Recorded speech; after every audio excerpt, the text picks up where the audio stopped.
All right. Are we muted? No, we're not. We're good to go, yeah? Yeah, mics are on. Great. They're hot. Mike is live. We're pros at this. AV pros. All right. So episode 3, right? Of Out Assist. No, episode 2. No, episode 3. Episode 3. Much debated. Depends on what you guys think. But episode 3, since we renamed the show. We have a special guest, Jhenna Gabriel. Yeah, Joe, you want to give a quick little intro about her? Yeah, so Jhenna Gabriel, she is an alum of Marinol High School. She just finished her sophomore season at the University of Texas. Hook 'em. And they just finished their season, the Sweet 16, I believe. And she is one badass setter, same position. We both play the same position. And she is an extraordinary singer, which we'll get into today as well. Yeah, Jhenna, great to have you here. If you want to say hello, we'd love to hear from you. Hi, thank you for having me. Yeah, for sure. We just we have some questions we'd like to talk about, but we're going to get to the volley soon enough. But we got to know, who is your all-time favorite local Hawaiian artist? I would have to say Sammy J. Great choice. I'm obsessed with him. And The Green. I mean, that's like everybody's favorite. So. Yep. Great choices. Cool. Yeah. So you want to tell us anything a little bit about yourself aside from how you made your decision to go to Texas? We'd love to hear about that a little bit. Yeah. So growing up, obviously, as a volleyball player in Hawaii, I was constantly watching UH women's volleyball and always dreamt of like playing in the Stan Sheriff and everything. And when it came time to make a decision, UH was actually on the table and they had offered me.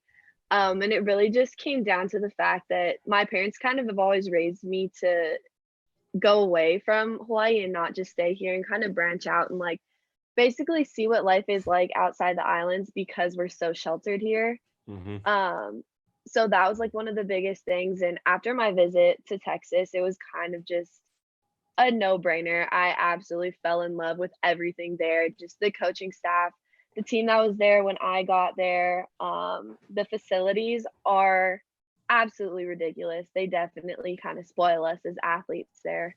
And just like the people in Austin in general were amazing. So yeah, great vibe. We always hear about Austin. I've never had the pleasure of going myself, but yeah, you talk about the facilities just being it's Power 5 conference, right? That you guys are a member of. So we'd love to hear about like you guys probably have state-of-the-art weight room and all that stuff too. How does it work with we hear a lot of schools like that. You guys are getting smoothies and stuff from your trainers and stuff, or how's that working? 3 meals a day, or how many meals a day do you guys get? So we have we call it Tank. It's like the Texas Athletic Nutrition Center, and that's our dining hall. It's athletes only, so it's just for us. Oh my. Yeah, and it's just like every day we have smoothie bar, sandwich bar, pasta bar, omelets. And you can all like order those however you want them. Is that all day, anytime? So they don't, the only time we go there for breakfast is during fall camp in the preseason because we're up early and like need to be fueled really well before a double day. Yeah. And then after that, it's lunch and dinner every day except Saturdays and only dinner on Sundays. Wow, you guys got it made though. That's killer. Dang. Yes. And so recently, with the recent NCAA news coming out, in terms of eligibility going forward for athletes, I'm sure your coach has reached out to you guys. How much will that affect your guys' roster next year? Do you know? And do you guys have anybody expecting to come back now because of this, or does it have any effect on you guys? I didn't read much into the NCAA release. Yeah, for us, it won't apply to volleyball just because we're not we're a fall sport and it's only applying to all the spring sports. So that'll apply to, I think, our softball, baseball, So no effect. tennis, and a little bit of track, I think. Gotcha. Okay. No, girls volleyball. So you guys go into fall for freshmen coming into the fall.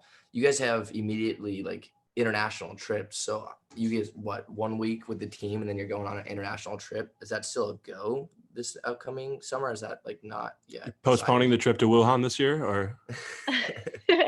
Well, as far as like the school itself is basically still figuring out like what's going on. Like we're registering for classes for the summer, um, not really knowing if we're even gonna have summer school yet. Yeah. So everything's kind of up in the air, and I think the NCAA gave us a start date, like a tentative start date of July 26th, when we can like start training again, as far as we know. So I really don't have any idea what this summer will look like as far as training. And what's that like hopping in as a freshman? We get what, like a 2.5 months with the team before we have an actual live competition. How long is the training period? You're right into it. Hopping right from your senior year nationals right into international competition. Well, for me, it was pretty cool because I kind of like graduated a little bit early so that I could go with the team on their European tour right before I was supposed to get there. And then all incoming freshmen come in during the summer. So you'll go through summer training and summer school before you head into fall camp. I'm not too sure what it'll mean for our freshmen this year, just in case like we're starting really late and they're basically going to have to jump into it without having that summer training and summer school experience beforehand. Yeah, and I'm sure you were kind of confident going in, but what was the coaches talk to you? Because your freshman year, you had a couple starts, but you weren't the starter. But sophomore year is where you kind of pulled ahead. And I say, like more so even with the coaches before you even got there, what did they tell you their plan was your first year? Because obviously we saw how everything panned out, but what did Coach Elliott tell you guys before you even got there? Yeah, so before I got there, him and my club coach are kind of good friends. So like they were kind of chatting about things I should work on in practice and everything. And my talk with Jared as well was about getting me some more passing reps. So basically I headed into the program as a DS setter, big emphasis on the defensive specialist part. Which wasn't it wasn't a surprise to me just because I am 5'7". And so basically like my whole entire the summer and the whole first half of our season, I was getting passing reps with all the DSs, like coming in early to get passing reps with the DSs, staying late to get setting reps with the setters, and kind of just doing both. And that was basically my role on the team for like the first half of the semester. And then it just so happened that when I got my opportunity to get in the game and do some setting, that practice beforehand was my last practice ever passing. So I mean, Joe and I think Max and we all know we didn't all start off starting. So we're kind of in the same boat as you, and we understand like that match. For those of you who are listening, the match, I mean, how nervous including Jenna, how nervous were you guys all? Yeah, and who are you guys playing? We'd love to hear about that too. Just set the stage for us. Kansas State, yeah. It's TCU. I remember it was Halloween night and we had a good crowd, and like our regular fans were there and kind of like dressed up for Halloween. And it was just kind of like really sudden. Jarrett just like looked down at the bench at me and was like, "Jenna, go." And I was like, "For who?" Because I had no idea if it was like to go take out a hitter in the back row or to like go in and set. I know. And then after that, I tried not to think too much about it just because like I don't think that just because you have one bad game, like you're going to lose your position or anything. In the press conference after the game, Jarrett expressed that like this didn't really like mean anything. It didn't mean that Shook had lost her spot or that I was going to start the next game or anything. So I kind of just put it behind me. It was really exciting, like first time ever getting to set on like a big stage. And then just like headed back into practice the next week and continued to do what I was doing. And then I found out the morning of our next game that I was going to start. So wow. Yeah, I know. That sounds amazing, but as a person who had to kind of come in that kind of same situation, seizing the moment is definitely big. I remember my first start at Northridge. We're down. We're getting this is our second night, I think. We're getting destroyed first night, got destroyed the second night. We're going in there, and we got aced. We got destroyed like 25-19 both sets. All of a sudden, they're like, okay, Gage, you're going to the barrel. And I was Juice. And you have to run down this hall to Northridge to kind of get, like, to suit up. And I'm getting psyched up. I'm like, let's do this. Come on, let's do this. My time, baby, my time. Come out my other jersey, you know, I'm walking on swag. I'm like, all right, let's do it. Let's do it. First serve, ace me right. I'm in zone one. Dude comes at me. I think what's his name? Dimitar. They're all-time aces leader. The score ends up being 25-12. I end up getting ace 4 times in one game. The last serve, I think it was 23, like 11. He nails me right in the chest on a serve. And I'm going to sit on the ground. It's like, this is the worst moment of my life. The next day, Rado and all my other friends are showing me on all the social media. Like, it's all over. Just me getting nailed by the serve.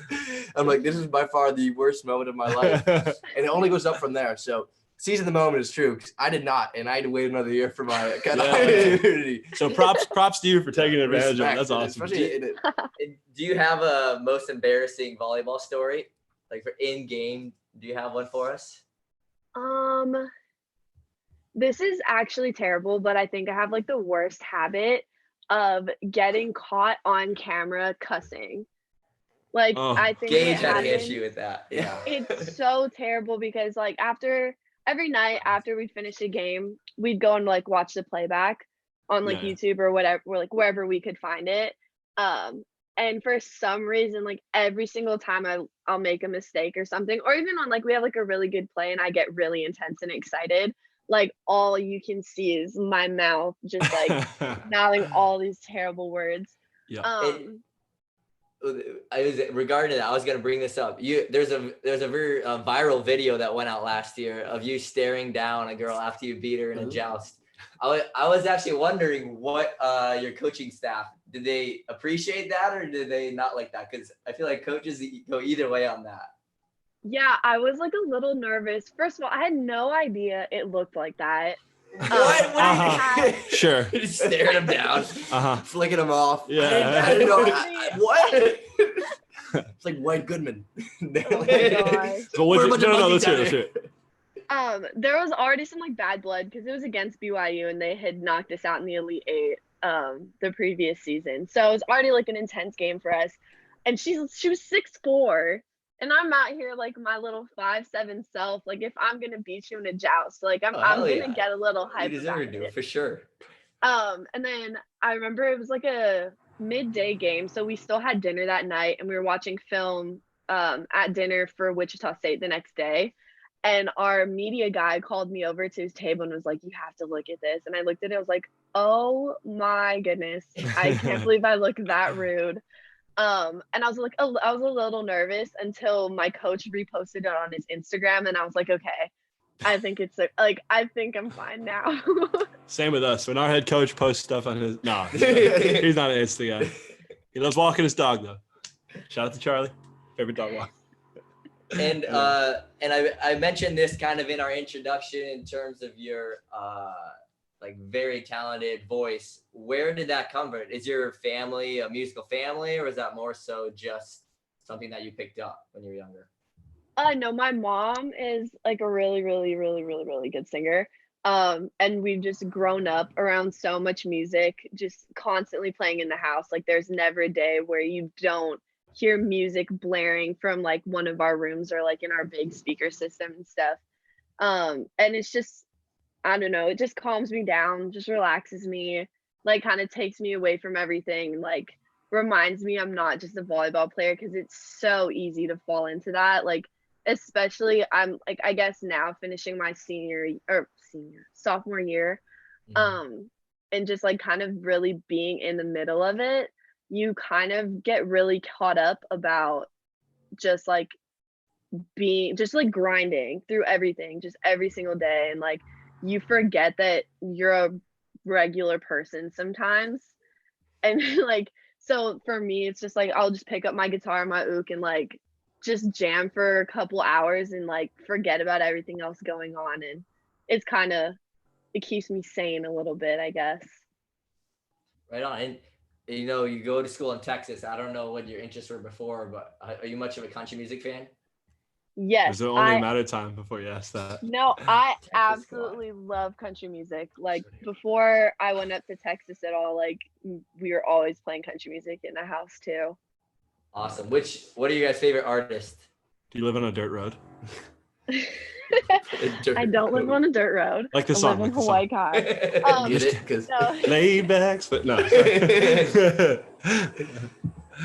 As far as like favorite artists country wise, like when I was little, I literally wanted to be the next Carrie Underwood. Like that was my goal in life. I was so American yeah, that Idol. was me. Oh God. So have you ever considered doing a show like that? I Hollywood's Got could Talent. never like see me doing that, but like sometimes my parents are like when we watch and stuff, they're like, Jenna, you should do that. I'm like, no, like I'm not doing that. But yeah. what about like in the future, like afterwards, pursuing it? You should. Yeah, I don't know. I'm also like a really practical person and I'm like, oh yeah, being a musician is really hard and I would love to make some money. Um so I don't know if it would ever like work out for me one day, that'd be pretty cool. What type of future do you see yourself in? What type of job? Right now I am a public relations major and I'm minoring in business and then I'm planning on taking my 5th year to go play beach elsewhere and finish my master's up and get my MBA. And then after that, hopefully doing like PR work for a sports agency. Like that would definitely be my dream job, or to work for like Nike or Lulu. That'd be great too. As like a designer or as like a marketer? Or? More as like a marketer, just like PR stuff. There's so many things I can do within like PR itself. Like I'm basically still figuring out all my options, which is kind of cool. One last question here. You mentioned you were going to be transferring your 5th year. Did we just hear that you're transferring to the University of Hawaii? Future Heard it here vote? first, Is that what we're hearing? official. Are we hearing that correctly? Official commitment. I don't know. Somebody talk to Jeff for me. Maybe we can make it happen. All right, I'll meet with them when this disease stuff dies down. I'll talk to my people. All right, well, it's been a pleasure to have you on here. Thanks so much to everyone that tuned in, and looking forward to getting the show back up again Thursday. We'd love to have you again, so take care of yourself. Thanks. Yeah, for Thank sure. you, Jenna. Thank you. Thank you. Aloha. Bye. Stay safe. Cheers.